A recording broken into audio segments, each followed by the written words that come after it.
ശബരിമല സ്വർണ്ണക്കൊള്ള എത്ര ആസൂത്രിതമായിരുന്നു എന്നതിന്റെ കൂടുതൽ വിവരങ്ങൾ ഇന്നും പുറത്തു വന്നു. ശബരിമല ശ്രീകോവിലിന്റെ വാതിൽ സമർപ്പണം തന്നെ ഒരു ഗൂഢാലോചനയുടെ ഭാഗമായിരുന്നു. സന്നിധാനത്തെ സ്വർണം തട്ടാനുള്ള നീക്കത്തിന്റെ ഭാഗമായി ഉണ്ണികൃഷ്ണൻ പോറ്റിയും സംഘവും വാതിൽ സമർപ്പണത്തിലൂടെ സ്പോൺസർമാരായി മാറി. തടിയിലെ കേടുപാട് മാറ്റുന്നതിന് പകരം തങ്കം പൊതിഞ്ഞ വാതിൽ പൂർണ്ണമായി മാറ്റുകയാണ് ചെയ്തത്. ശബരിമല സ്വർണ്ണക്കൊള്ളയുമായി ബന്ധപ്പെട്ട് പ്രത്യേക സംഘത്തിന്റെ അന്വേഷണം ഏതാണ്ട് അവസാന ഘട്ടത്തിലേക്ക് എത്തുകയാണ്.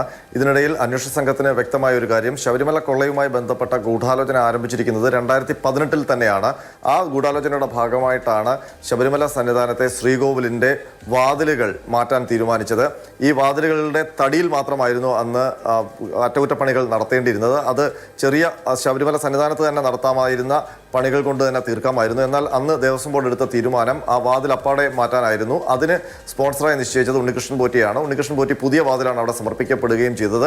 അതോടുകൂടി ഉണ്ണികൃഷ്ണൻ പോറ്റിയും സംഘവും അവിടുത്തെ സ്പോൺസർമാരായി അറിയപ്പെടുകയും ചെയ്തു. അതിന് തൊട്ടു പിന്നാലെയാണ്, ഈ വാതിൽ എടുത്തുകൊണ്ട് പോകുന്നതിന് തൊട്ടു പിന്നാലെയാണ് ശബരിമല സന്നിധാനത്തെ മറ്റ് ഉരുപ്പടികൾ, ദ്വാരപാലക പാളികൾ അടക്കമുള്ള ഉരുപ്പടികൾ അവിടെ നിന്ന് കടത്താനുള്ള ശ്രമങ്ങൾ തുടങ്ങിയത്. അപ്പോൾ ഒരു കാര്യം വ്യക്തമാണ്, ഉണ്ണികൃഷ്ണൻ പോറ്റിയും സംഘവും അവിടെ സ്വർണം തട്ടിയെടുക്കുന്നതിന് വേണ്ടി എൻ്റർ ചെയ്യുന്നത് ഈ വാതിൽ സമർപ്പിച്ചുകൊണ്ടാണ് എന്നുള്ളതാണ് അന്വേഷണ സംഘത്തിന്റെ കണ്ടെത്തൽ. മാത്രമല്ല, ഇതിനുവേണ്ടി ദേവസ്വം ബോർഡിനെ തന്നെ കരുവാക്കുകയും ചെയ്തു. ഉണ്ണികൃഷ്ണൻ പോറ്റിക്ക് സ്വർണം എടുത്തുകൊണ്ട് പോകാനുള്ള എല്ലാ സംവിധാനങ്ങളും 2019 ബോർഡ് ചെയ്തു കൊടുത്തു എന്നാണ് അന്വേഷണ സംഘത്തിന്റെ വിലയിരുത്തൽ. ഇതിന്റെ അടിസ്ഥാനത്തിൽ 2019 ബോർഡ് പ്രസിഡന്റായ എ പത്മകുമാറിനെ ചോദ്യം ചെയ്യാൻ വിളിപ്പിച്ചിരുന്നു. അദ്ദേഹം എത്തിയില്ല.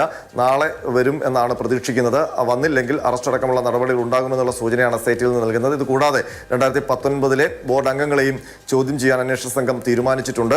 അതിനൊപ്പം ദേവസ്വം ബോർഡ് ഉദ്യോഗസ്ഥയായ ജയശ്രീയുടെ മുൻകൂർ ജാമ്യാപേക്ഷ കോടതി തള്ളിയിട്ടുണ്ട്. അവരുടെ അറസ്റ്റും ഉണ്ടാകും എന്നാണ് എസ്ഐറ്റി നൽകുന്ന സൂചന. സ്വർണ്ണക്കൊള്ളക്കേസിലെ പ്രതി ദേവസ്വം ബോർഡ് മുൻ സെക്രട്ടറി എസ് ജയശ്രീയുടെ മുൻകൂർ ജാമ്യാപേക്ഷ കോടതി തള്ളി. മിനിറ്റ്സിൽ ചെമ്പുപാളികൾ എന്നെഴുതി തട്ടിപ്പിന് വഴിയൊരുക്കി എന്നാണ് ജയശ്രീക്കെതിരായ അന്വേഷണ സംഘം വ്യക്തമാക്കുന്നത്. മുൻകൂർ ജാമ്യാപേക്ഷ തള്ളിയതോടെ ജയശ്രീയും അറസ്റ്റിലാകാനുള്ള സാധ്യതയും വർദ്ധിച്ചിരിക്കുകയാണ്.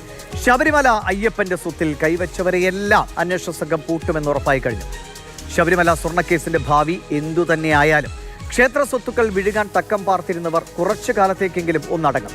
കള്ളത്തരത്തിന് കയ്യൊന്നു വിറയ്ക്കും. പക്ഷെ ഓർക്കുക, അതും താൽക്കാലികം മാത്രമായിരിക്കും.